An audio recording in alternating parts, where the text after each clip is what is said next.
Talks Raging Elephants Radio.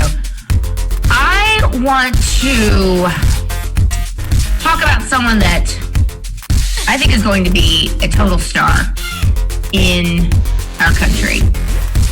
And he spoke at the Republican National Convention.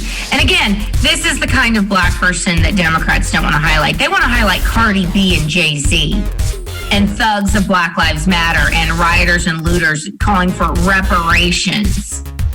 Those are the people they want to highlight. But you know, Republicans, the party of abolition of slavery, the party of the 13th, 14th, and 15th Amendments, by the way, we see people as individuals.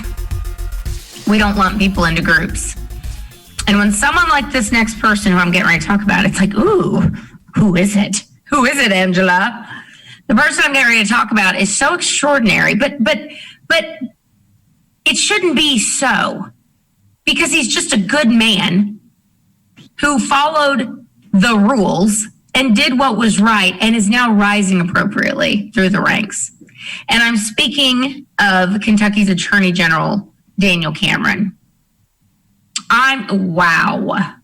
Now, I have a soft spot for Ron DeSantis for running in 2024, but we do have a very thick bench. Very thick. Lots of great, just like in 2016. I can definitely see Kentucky's Attorney General Daniel Cameron on that ticket. I could also see Tim Scott on that ticket, but in this week's show, I forgot to mention Dan Cameron, and I hit myself afterwards. So I just want to tell you a little bit about this young man. I think he's in his mid-30s.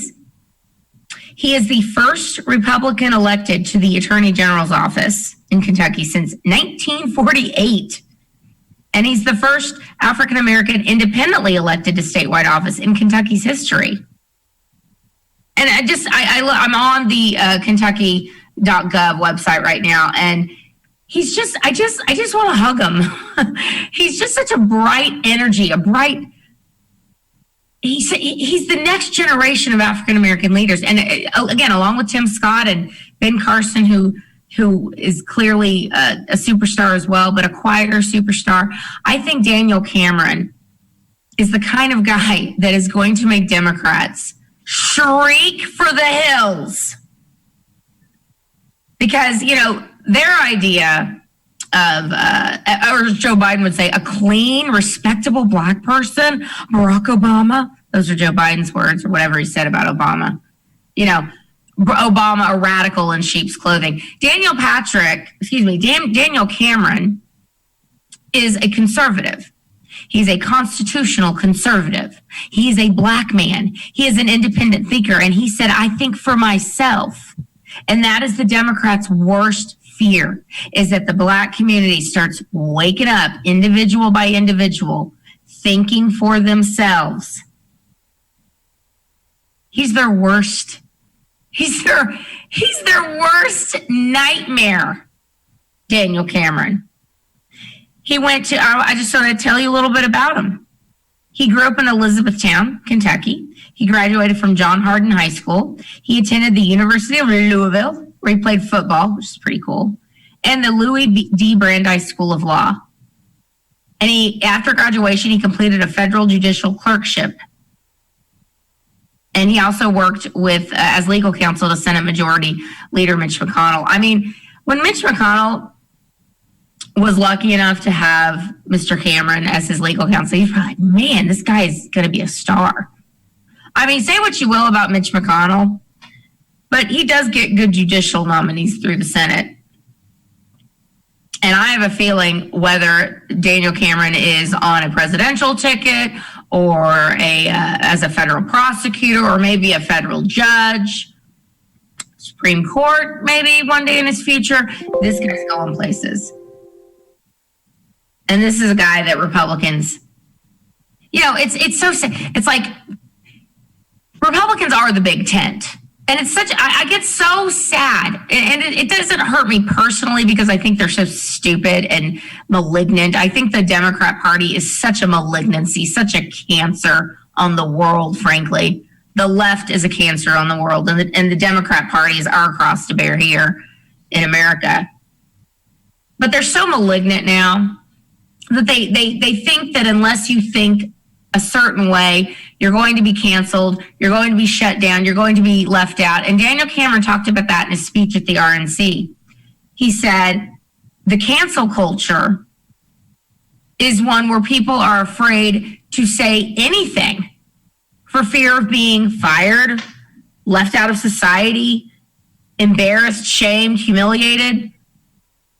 And, you know, for black people who think independently, like Mr. Cameron, like Candace Owens, like countless others, Larry Elder. By the way, if you've not seen Uncle Tom, I still haven't seen it, and I need to see it, and I'm going to get it. I'm going to support it because it looks so good. But these people have been totally maligned.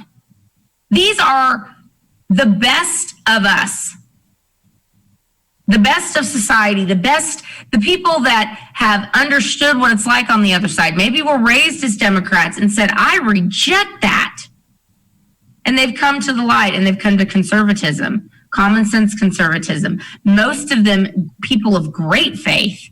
And again, that's a Democrat's worst nightmare. So those people are called Uncle Toms and coons and house N-words and the worst kind of slurs you could possibly throw on someone.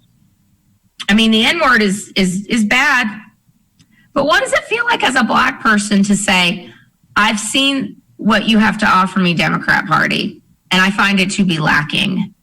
So I'm going to go see what the Republicans have to say. And oh, what do you know? I read their platform, and it completely aligns with how I think. I want school choice.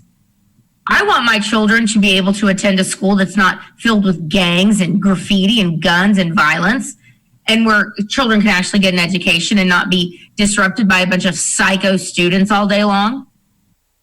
I want that for my child. I want to live in a safe neighborhood where gangs and drug dealers don't litter my streets and torment little grandmas. I want to live in a neighborhood where children can play on the playground. I mean, the simple things like that.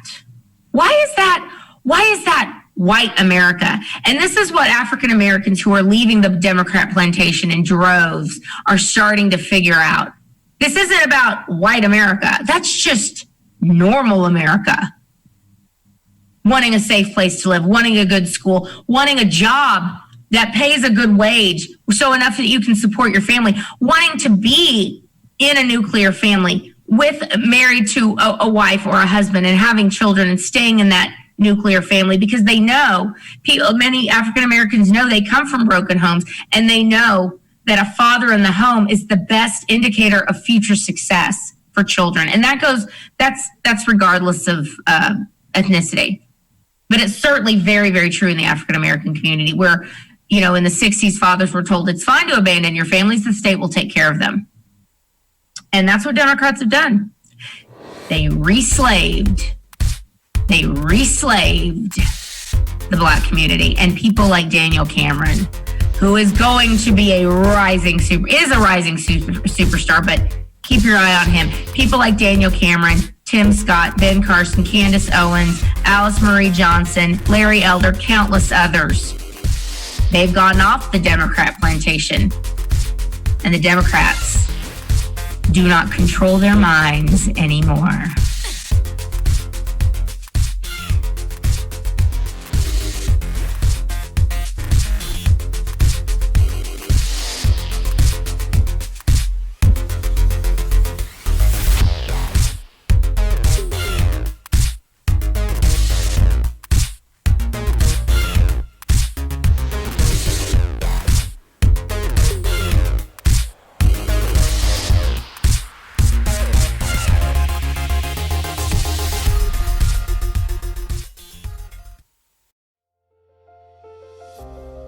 Our community has been deceived, manipulated, and lied to for too long, especially around election time. The status quo is unacceptable, especially with the Congressional Black Caucus, who made DACA their #1 priority, the needs of the illegal immigrant children above the needs of our children, the priority of the LGBT community's immoral agenda above our religious liberties, It's undeniable that their leadership and the leadership of their party has failed our community. But this administration has done more for the black community than any other administration that preceded it. $360 million for historically black colleges and universities. $100 billion of private investment for underserved communities through the Opportunity Zone. Prison reform, religious liberties that's being fought for, school choice, and a pushback against Planned Parenthood's agenda of abortion in our community. It's undeniable that this administration has done more for us than any other administration that preceded us. We need to change our vote. It's undeniable.